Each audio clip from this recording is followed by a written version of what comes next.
Здравствуйте, в эфире информационный выпуск Амши Юкшара. Президент Рауль Хаджимба провел заседание Совета безопасности по вопросам складирования твердых бытовых отходов в Сухуме. Как сообщает пресс-секретарь президента Наала Авицба, в ходе заседания было отмечено, что для закрытия свалки в районе маяка необходимо строительство полигона с сортировочным оборудованием, способного принимать такие же объемы мусора. Выделение финансовых средств на реализацию данного мероприятия возможно путем согласования в рамках межправительственной комиссии Абхазии и России. Перенаправление на строительство полигона в Гулрыбском районе части средств, предусмотренных в рамках инвестиционной программы. Следующее заседание межправкомиссии состоится в мае. Работы по строительству полигона, включая проведение экологических, геодезических, гидрологических, гидрометеорологических и геологических изысканий, подготовку проектной и рабочей документации, потребует около полугода. По итогам заседания было принято решение о том, что свалка в районе маяка будет закрыта 30 ноября текущего года.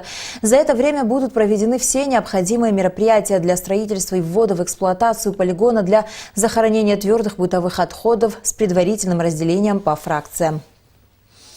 Соглашение о сотрудничестве в области обмена информацией подписано между Министерством по налогам и сборам и Государственным таможенным комитетом Республики Абхазия.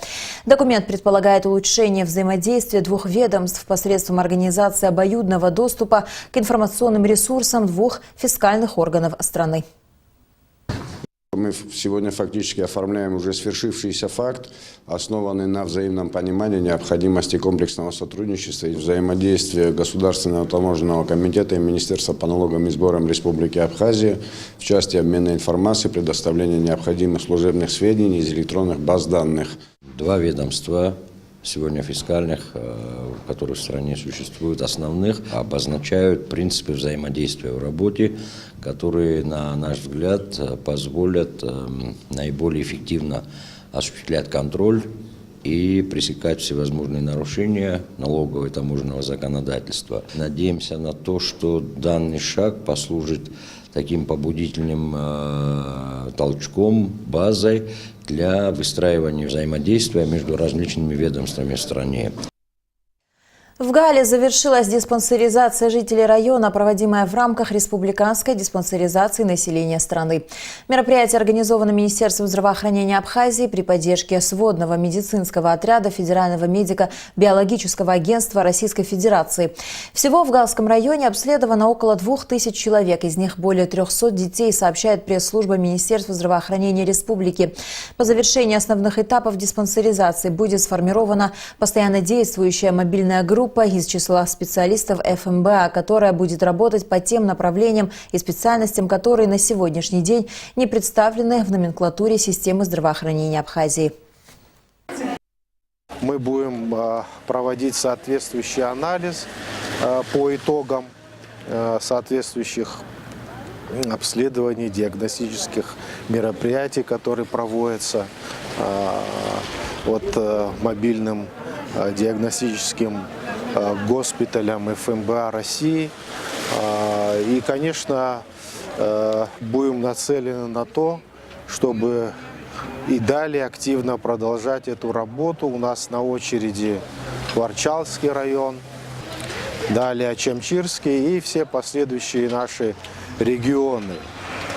По завершении основных этапов диспансеризации будет сформирована постоянная действующая мобильная группа из числа специалистов ФМБА по тем направлениям, специальностям, которые на сегодняшний день не представлены в номенклатуре системы здравоохранения.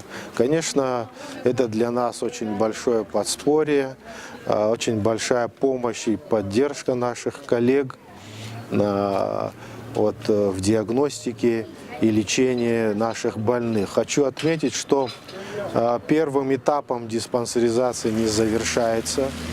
И по ранее достигнутым договоренностям мы будем осуществлять и второй этап. Те пациенты, у которых будут выявлены заболевания нуждающиеся в оказании высокотехнологичной медицинской помощи, то они в установленном порядке будут направляться в учреждения ФМБА России, либо в центральных учреждениях республики, где будет возможность оказать эту помощь. Общую статистику диспансеризации в Галском районе подвел главный врач сводного медицинского отряда ФМБА Борис Александров. Он также отметил большую активность населения района, подчеркнув, что в отряде ФМБА представлены специалисты практически всех направлений. В период с 5 апреля сводный медицинский отряд ФМБА России проводит диспансеризацию населения Абхазии в Гальском районе. За этот промежуток времени обследовано порядка 2000 человек, из них более 300 детей. Выполнено более 400 флюорографий, около 300 маммографий, около 800 лабораторных исследований. Население проявляет достаточно большую активность. В нашем отряде представлены практически специалисты практически всех направлений.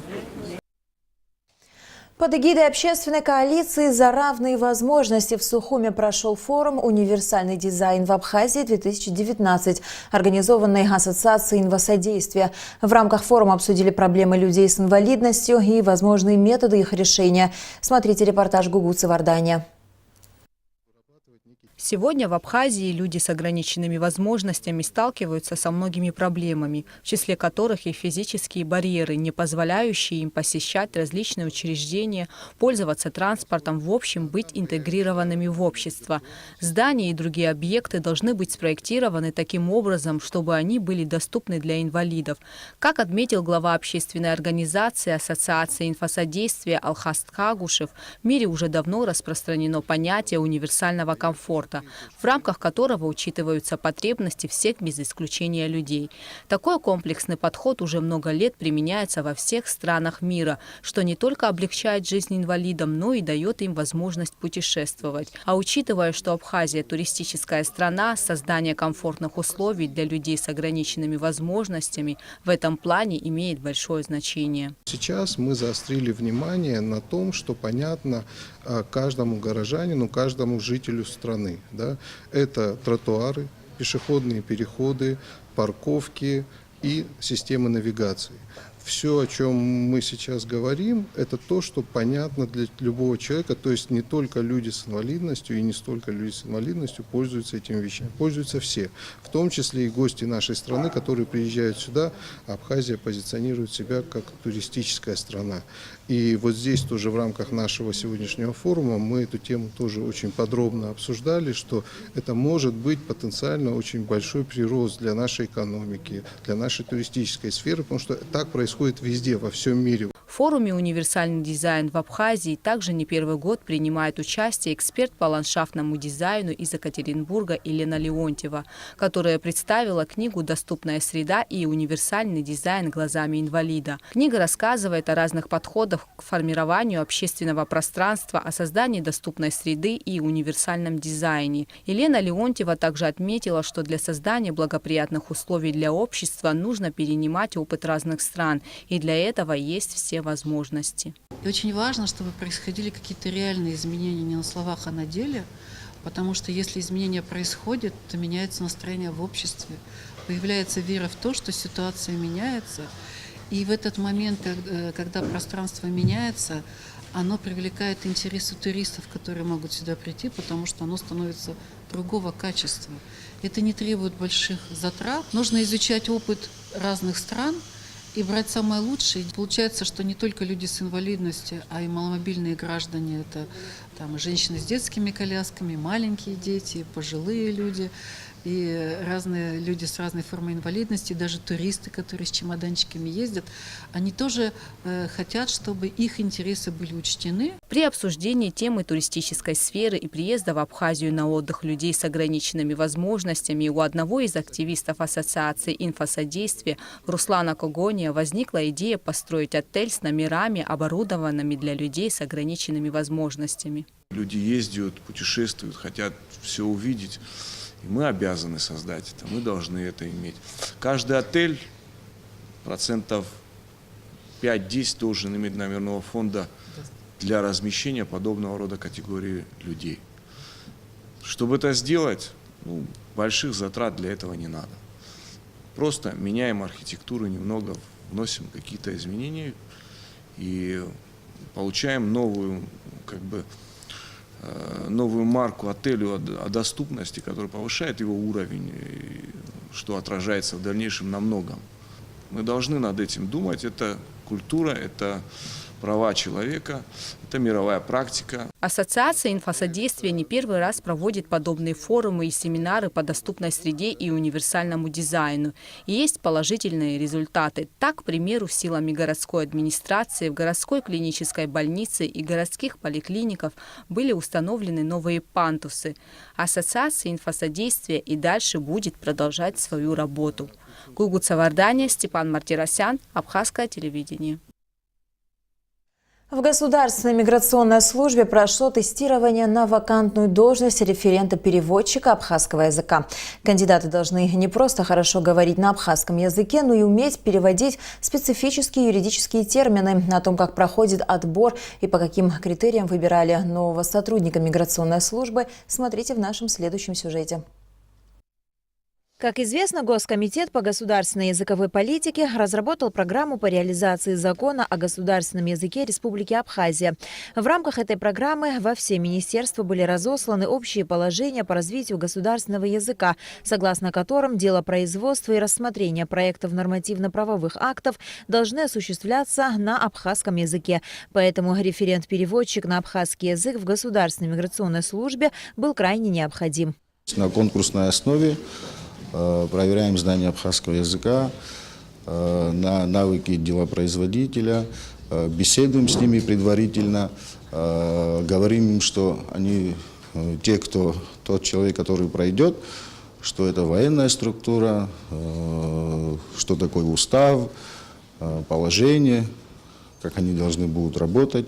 Вот эти все моменты объясняем, проводим сейчас в данный момент собеседование. По окончании собеседования кандидатов на должность референта-переводчиков ждал второй этап отбора – письменное тестирование. Надо было перевести на абхазский язык текст, подготовленный специалистами Комитета по языковой политике совместно с сотрудниками Государственной миграционной службы. Основные критерии – это знание абхазского языка. Абхазским языком владеем мы все, но перевести юридические термины могут не все. Поэтому вот самый основной акцент мы ставим на это. Государственный комитет по государственной языковой политике осуществляет свою деятельность, направленную на развитие и поднятие статуса абхазского языка. Комитет также активно работает в таких направлениях, как проведение обучающих тренингов среди воспитателей детских садов и преподавателей школ, создание телевизионных программ и многое другое. И в завершении выпуска о погоде. По сообщению Гидрометцентра, в Абхазии ожидается облачная с прояснениями погода. Ночью преимущественно без осадков. Днем временами дождь, возможно гроза. Температура воздуха ночью 6-11, днем 13-18 градусов. Температура морской воды 11 градусов.